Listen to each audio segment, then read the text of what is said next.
হাম উপসর্গে সিলেট এবং বরিশালে আরও 4 শিশুর মৃত্যু হয়েছে এবং এই রোগে সংক্রমণ কিছুটা কমে এলেও কমেনি এর প্রাণহানি। চিকিৎসকরা বলছেন বেশিরভাগ রোগীর রোগ প্রতিরোধ ক্ষমতা কমে যাচ্ছে এই হামে।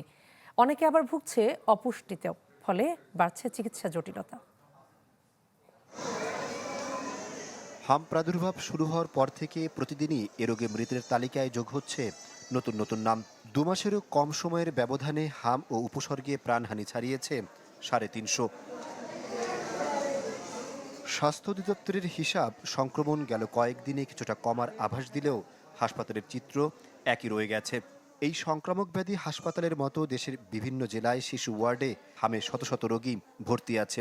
শয্যা না পেয়ে মেঝেতে থেকেই নিতে হচ্ছে চিকিৎসা। ঠান্ডা, কাশি, জ্বর, মুখে ঘা হয়ে গেছে, পাতলা পায়খানা, আবার এইগুলো মুখে শরীরে করে পুরো পঞ্চ বইরে গেছে।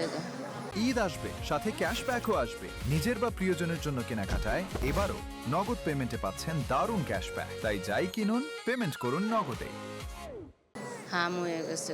বেবির অবস্থা ক্রমাগত খুব খারাপ হচ্ছিল, তো কালকে খুবই খারাপ ছিল। তারপরে ওরা কোনো ট্রিটমেন্ট চাইলে দিতে পারতো ওইখানে, এইভাবেই আমাকে এখানে রেফার করা হয়েছে। এখন আমি আপনার রাত্রের 12টার দিকে এখানে আসছি। হাম আক্রান্ত অনেক শিশুরই কমে যাচ্ছে রোগ প্রতিরোধ ক্ষমতা।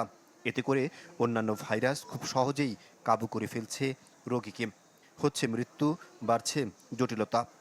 এখন হামের নতুন আক্রান্তের হার কম, তবে যেগুলো আসতেছে এটা সাধারণত জটিলতা নিয়ে আসতেছে, কমপ্লিকেশনগুলো নিয়ে আসতেছে, স্পেশালি নিউমোনিয়া। এবং এই নিউমোনিয়া কিছুদিনের মধ্যে থাকবে না, কারণ নতুন আক্রান্ত যেহেতু নাই, পরবর্তীতে তাদের আর জটিলতাও হবে না, সামনে কমে যাবে ইনশাল্লাহ। হাম রুবেলার দেশব্যাপী চলমান টিকাদান কর্মসূচির সুফল এরই মধ্যে পাওয়া যাচ্ছে বলে জানাচ্ছেন চিকিৎসকরা। টিকার আওতা যত বাড়বে ততই পরিস্থিতি উন্নতি হবে বলে আশা তাদের। আহমেদ সোহাগ, চ্যানেল 24, ঢাকা।